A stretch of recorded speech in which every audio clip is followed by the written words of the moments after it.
अस्सलाम वालेकुम viewers, welcome to the students platform.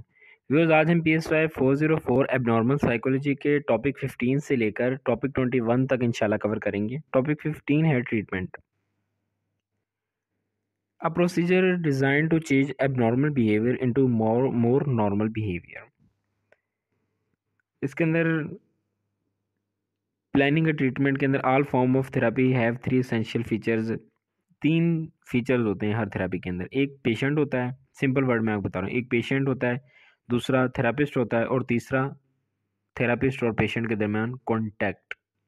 ये तीन चीज़ें इनके अंदर इम्पॉर्टेंट हैं। पेशेंट का होना, एक बीमार का होना, उसका इलाज मुआलिज, और तीसरा उनके दरमियान राब्ता कॉन्टैक्ट, यानी कि ट्रीटमेंट का प्रोसेस। ट्रीटमेंट टीम के अंदर एक साइकाइट्रिस्ट शामिल होता है जो मेडिसिन सजेस्ट करता है, साइकोलॉजिस्ट होता है जो डायग्नोज करने की कोशिश करता है उसकी बीमारी, सोशल वर्कर होता है जो इसकी हिस्ट्री वगैरह उसके जाकर उसके एनवायरनमेंट में जाकर देखता है उस बंदे की कंडीशन को, और हेल्पिंग स्टाफ होता है जैसे नर्सिस वगैरह हो गई। ट्रीटमेंट टीम के अंदर ये सब लोग शामिल हैं। फैमिली के लोग भी शामिल होते हैं ट्रीटमेंट के अंदर, वो भी फैमिली भी बहुत बड़ा रोल अदा करती है।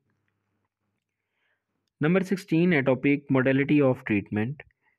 Modality of treatment, it means that what type of treatment will be given to the client। इसको कह रहा है कि इस चीज़ की ज़रूरत होती है कि ये जानने की कि किस तरह की ट्रीटमेंट की ज़रूरत है, किस तरह की थेरेपी की ज़रूरत है। Leading theories and professions with reference to therapy psychotherapy. जो थ्योरीज हैं इनको बारे में बताया गया कि कौन कौन सी हैं। सोशो कल्चर है, साइको एनालिटिक है, ह्यूमनिस्टिक, एग्जिस्टेंशियल है, कोग्निटिव RBT थ्योरी है।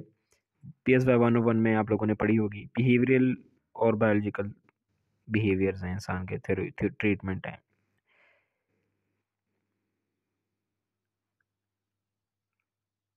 आगे है जी topic 17, introducing perspectives. Perspective refer to model और थ्योरीज। पर्सपेक्टिव इंसान के बिहेवियर्स की वजूहात बयान करते हैं और बताते हैं कि इनकी रीजंस, उन रीजंस की बेसिस पर इलाज कैसे किया जाए। Models influence. मॉडल इस चीज़ को इन्फ्लुएंस करते हैं कि किस तरह एक इन्वेस्टिगेटर बिहेवियर को ऑब्जर्व करता है, किस तरह से वो ऑब्जर्वेशन की बेसिस पर सवालात बनाता है और इन सवालात की बेसिस पर किस तरह इन्फो हासिल करता है और इस हासिल शुदा इन्फो को किस तरह समझता और इंटरप्रेट करता है। Topic 18, biological perspective. According to biological perspectives, abnormality is an illness which causes due to structural or functional problems. Its major focus is on brain anatomy and abnormal behavior। Brain anatomy यानी brain का structure, और इसके अंदर कह रहा है कि brain is composed of 100 million nerve cells called neurons and thousands of billion of sport cells called glia और glial cells. Topic 19, brain chemistry and abnormal behaviour. ये न्यूरॉन का स्ट्रक्चर दिया हुआ है। ब्रेन के अंदर जो न्यूरॉन्स पाए जाते हैं, ब्रेन सेल्स जिनको कहते हैं, आप लोगों ने बेसिक बायोलॉजी में इसको पढ़ा होगा अच्छी तरह, इसके स्ट्रक्चर को। सबसे पहले टॉप पे देखें, डेंड्राइट्स हैं, टेंटिकल नुमा साख्त हैं जिसको डेंड्राइट कहते हैं। उसके बाद मेन सेल बॉडी है, उसके बाद एक जो एक्सोन है, लिखा हुआ है यहाँ पे आपके सामने, एक्सोन से होता हुआ इलेक्ट्रिकल इम्पल्स जो है वो आती है बिल्कुल बॉटम में। यहाँ से मैं आपको बताता हूँ, इस तरह मेरे ख्याल ये ज़्यादा क्लियर नहीं है इमेज। डेंड्राइट्स हैं, सेल बॉडी है, एक्सोन है, इलेक्ट्रिकल इम्पल्स, न्यूरोट्रांसमीटर और synapse. An impulse is first received by neuron dendrite। Dendrite से antenna like extensions होते हैं located at one end of neuron। From there it travel to neuron's axon, a long fiber extended from the neuron body। It is transmitted through the nerve ending at the end of axon to the dendrites of other neuron।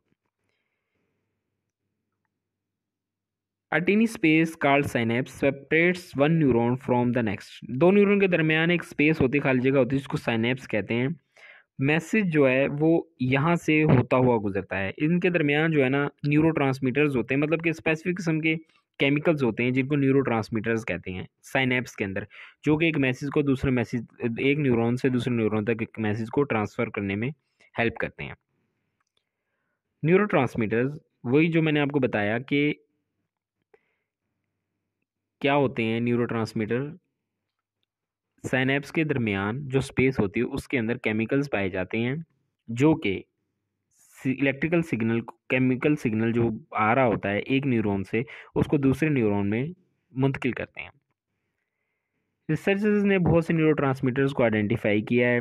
Neurotransmitter जो है वो specific neurotransmitter specific disorder से contact होते हैं, मतलब कि इनको ये कि उसके ज़िम्मेदार होते हैं. डिप्रेशन एसोसिएटेड विद सेरोटोनिन और एंजाइटी विद गाबा GABA और शिज़ोफ्रेनिया विद डोपामिन. ये मतलब कि शिज़ोफ्रेनिया भी बीमारी है जो डोपामिन न्यूरोट्रांसमीटर की वजह से कॉज होती है. एंजाइटी जो है GABA जो है न्यूरोट्रांसमीटर उसकी वजह से होती है. एंडोक्राइन ग्लैंड्स, ये ग्लैंड्स जो केमिकल रिलीज़ करते हैं इन्हें हार्मोन्स कहते हैं, जो कि बॉडी के मुख्तलिफ ऑर्गन्स की फंक्शनिंग में हेल्प करते हैं. इन हार्मोन्स की सिक्रेशन में इम्बैलेंस होने की वजह से साइकोलॉजिकल प्रॉब्लम्स पैदा हो सकती हैं. जैसे कोर्टिसो एक हार्मोन है, is related with anxiety and mood. Genetic factors, पहला इसके अंदर जेनेटिक फैक्टर के अंदर कह रहा है कि क्रोमोसोम्स के ऊपर मौजूद जीन्स इंसान के कैरेक्टर्स और इसके ट्रेट को कंट्रोल करती हैं. Inheritance plays a significant role in mood disorders, schizophrenia and other mental disorders. Topic 21, viral infections. ये भी इंसान के ब्रेन के अंदर चेंजेस का बायस बनते हैं. मसलन अगर प्रेगनेंसी के दौरान माँ किस में वायरल इंस्पेक्शन से एक्सपोज होती है तो इसकी वजह से बच्चों में मेंटल रिटार्डेशन की बीमारी पैदा हो सकती है. ट्रीटमेंट है, ट्रीटमेंट के अंदर ड्रग थेरापी है. पहली, ब्रेन के डिसफंक्शन को ख़त्म करने के लिए ड्रग थेरापी का इस्तेमाल किया जाता है जो इनकी एबनॉर्मेलिटी डिसफंक्शन को ख़त्म करने में मदद देती है. मतलब डिफरेंट ड्रग्स का इस्तेमाल किया, पेशेंट को ड्रग्स दिए जाते हैं जिसकी वजह से उसको डिसफंक्शन को ख़त्म किया जाता है. Electroconvulsive therapy ECT. Electric shocks are given to patient to normalize the neurochemical changes. It is done in extreme cases. Neurosurgery, surgery of brain. It is a kind of biological treatment. और जल्दी मिलते हैं अपने next topic के साथ. Till then take care. अल्लाह हाफिज़.